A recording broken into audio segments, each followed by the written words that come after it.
изборът. И пак опира въпроса за изборът.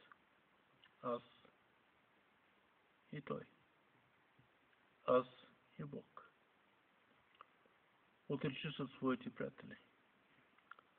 Отречи се от родът, семейството. Отречи се дори от самия себе си. От твоите мечти.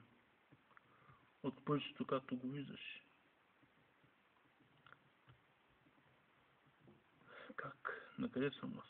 С Исус. С Исус някъде отзад. Или с Исус, където аз контролирам живота си.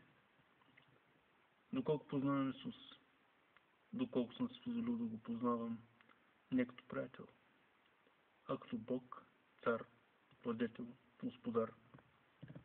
Не само на цялата вселена, но и от моят живот. Изборът.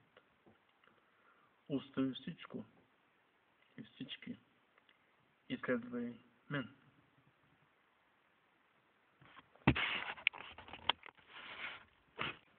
Моят избор срещу неговият избор. Когато сметах себе си за нищо, той ми се разкри. Той ми се откри.